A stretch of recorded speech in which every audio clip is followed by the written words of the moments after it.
You want to know what fear sounds like at 3,000 feet? It sounds like nothing. You cut the engine. You cut the lights. The only thing left is the wind against the canvas and the sound of your own breathing. You glide, like a ghost. And somewhere below you, 10,000 German soldiers are sleeping. They do not hear you yet. Then you drop the bombs. And for 3 seconds, the whole sky turns white.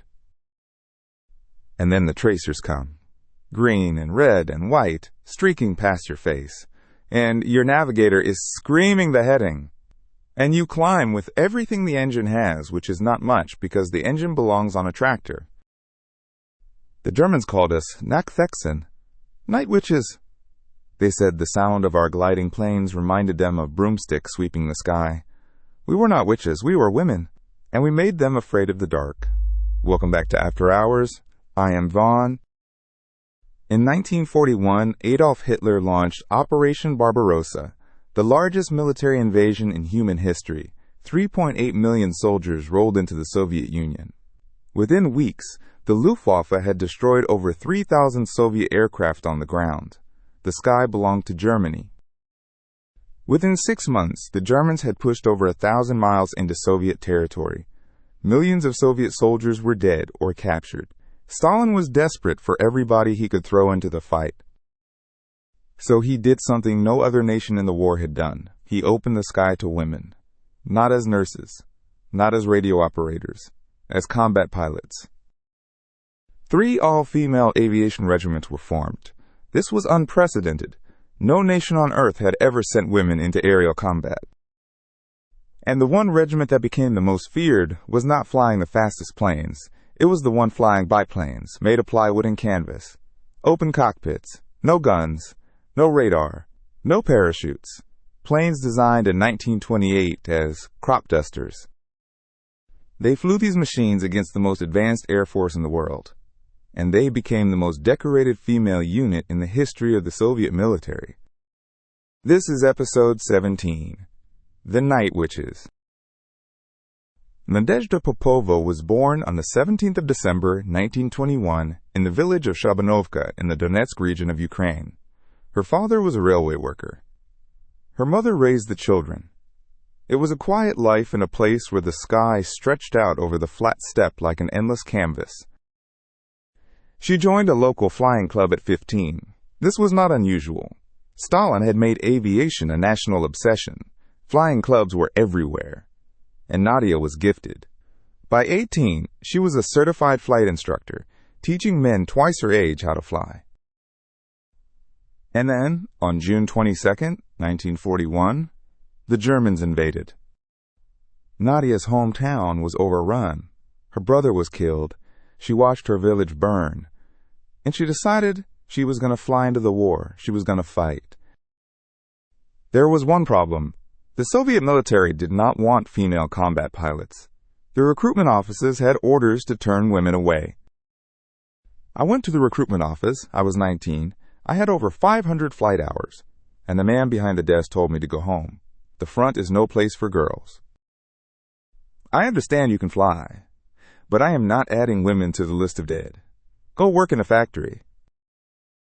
Nadia was not the only woman being turned away. Across the Soviet Union, hundreds of women with flight training were told the same thing. Go home. You cannot fly in this war. And then one woman changed everything.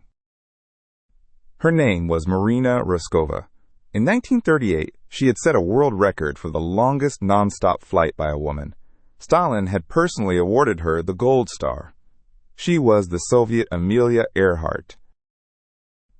Comrade Stalin, I have received over 2,000 letters from women who are trained pilots. They want to serve. They are being rejected because they are women. This is a waste of trained talent. I am asking you to let them fight. Raskova did not go through channels. She went directly to Stalin. And Stalin, watching his Air Force get annihilated, said yes. On October 8, 1941, Stalin issued Order Number 0099, the formation of 3 all-female aviation regiments, every position filled by women. This had never happened before in the history of modern warfare. Within weeks, 800 women were summoned to the city of Engels on the Volga River. They had 6 months to become combat ready. The 588th Night Bomber Regiment was assigned the Polikarpov Po-2, a biplane. 2 wings held together with struts and bracing wires, an open cockpit, a fuselage made of plywood and canvas. Its maximum speed was 94 miles per hour. A German Messerschmitt could do 370. The Po-2 could not outrun a staff car. It carried 2 bombs, no machine guns, no bomb sight, no radio, no parachutes. The crew aimed by leaning over the side of the cockpit and eyeballing the target. When I first saw the plane, I laughed. I thought someone was making a joke. It was a school plane. A toy. And they wanted us to fly it against the Luftwaffe. The instructor said the plane had one advantage. German fighters cannot match its speed. Their stall speed is higher than our maximum speed. She said it like it was good news. The regiment was placed under Major Yevdokia Bershinskaya. She ran it with iron discipline and genuine warmth. The women called her mother. She was 31 years old. They deployed to the front in late May of 1942, the Southern Front, the most volatile sector of the entire Eastern Front. The Germans were pushing toward the Caucasus oil fields. Stalingrad was about to become the most infamous battlefield of the war. Their mission was deceptively simple: harassment bombing. Every night, from dusk until dawn, sortie after sortie over German positions. Takeoff. Fly to the target. Drop 2 bombs. Fly back. Reload. Take off again. 8 sorties. 12 sorties. On the worst nights, 18. All night long. The purpose was not to destroy. 2 bombs from a biplane could not destroy a supply depot. The purpose was to terrify, to deny the Germans sleep, every single night, for months on end. The first mission I flew, I could not stop shaking. Not from fear, from cold. The cockpit was open. The temperature at altitude was -30. My hands froze to the control stick. Between missions, I had to pour hot water over my fingers to peel them off the controls. The tactic was elegant. We flew in groups of 3. The first 2 planes made noise, drawing the searchlights. And while every German gun was pointed at those 2 planes, the third one cut its engine. You kill the engine. Dead. No propeller, nothing. And you glide in total silence. Your navigator whispers the heading into your ear. Left. Steady. Hold. 1 tap on the shoulder meant hold steady. 2 taps meant drop now. And then you restart the engine. And it roars to life. And suddenly every German on the ground knows where you are. And the searchlights swing toward you. And the tracers come. The German soldiers heard something they had never heard before. A gentle whooshing in the darkness overhead, like something sweeping across the sky. And by the time they understood what it was, the bombs were already falling. The first night they came, we did not understand what was happening. The bombs fell out of nowhere, like they had been dropped by ghosts. The men started whispering immediately. Nachtwechseln. Night witches. Any German pilot who brought one down was automatically awarded an Iron Cross. The women of the 588th were young.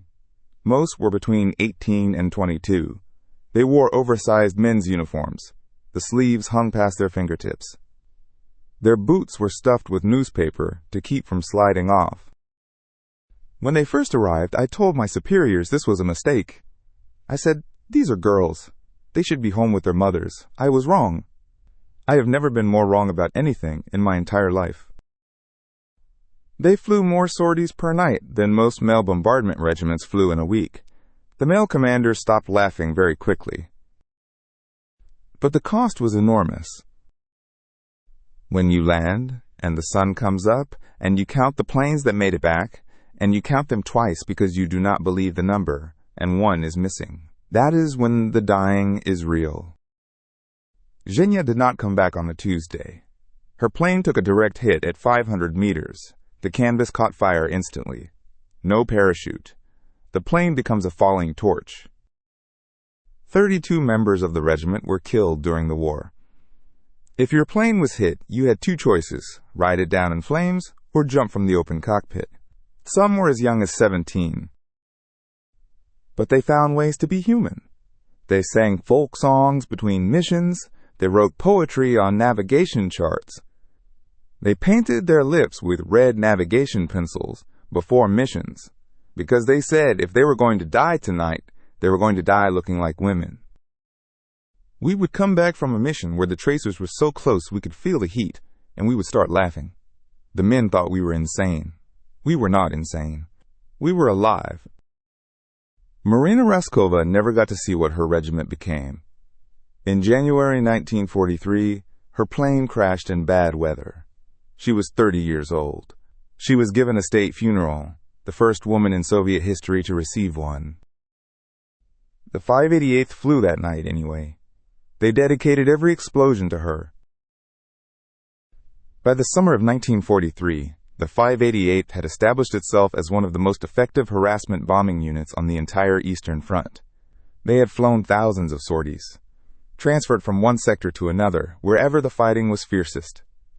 The North Caucasus, the Taman Peninsula, the Kuban, Bridgehead. Wherever the front line moved, they followed. And the Germans had learned to dread them. Soviet intelligence reports from captured soldiers described men who could not sleep, men who jumped at every sound, men who stared at the sky all night, waiting for the whisper of canvas wings. The Luftwaffe responded by deploying night fighters specifically to hunt the Po-2s, Messerschmitt Bf-110s with onboard radar and forward-firing cannons. Against a plywood biplane with no guns, a night fighter was a death sentence. But the Night Witches adapted. They changed approach routes constantly.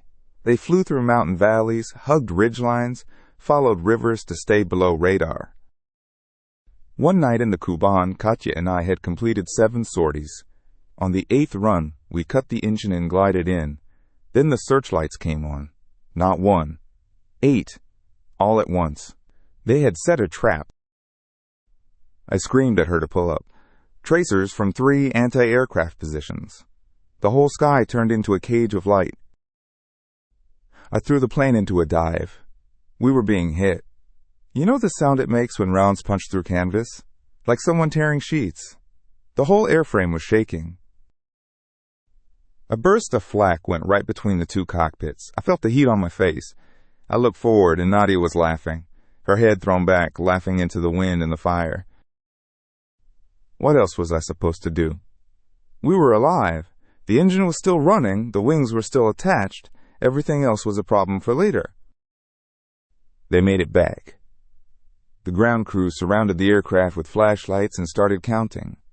1 hole, 5, 10, 20, 35, 40, 42 bullet holes in an aircraft no larger than a sedan.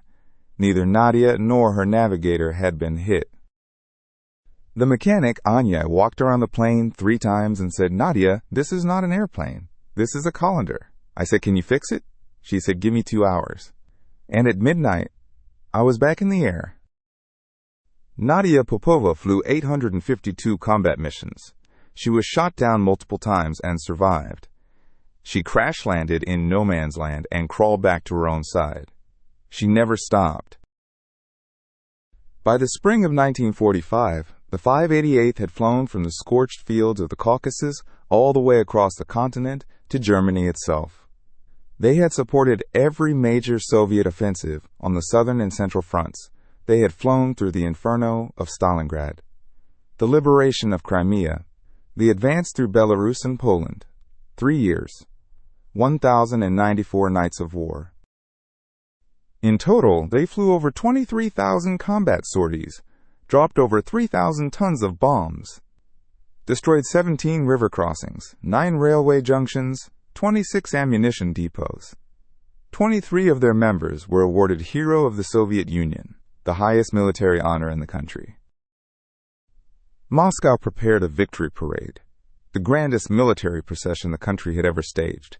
Red Square, tanks, artillery, infantry.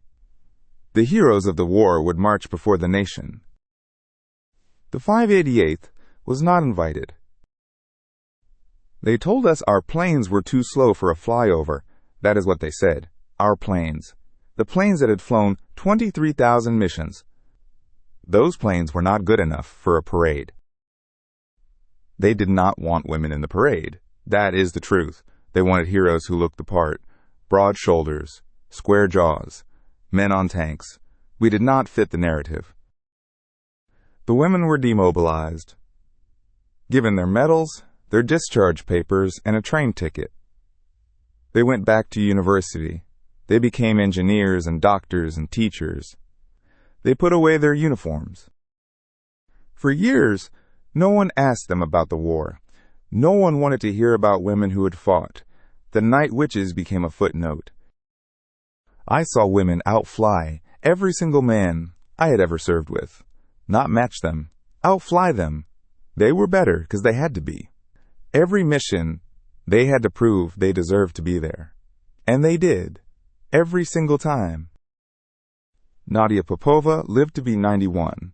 She spent decades telling their story because she knew with certainty that if the women who had been there did not tell it themselves, no one else would. I am often asked, were you afraid? Of course I was afraid. Every flight. Every single time. But courage is not the absence of fear. Courage is fear that has made up its mind. And we made up our minds the day our villages burned, and the man at the recruitment office told us to go home. They were not supposed to be there. The men said no, the regulations said no, the planes themselves said no.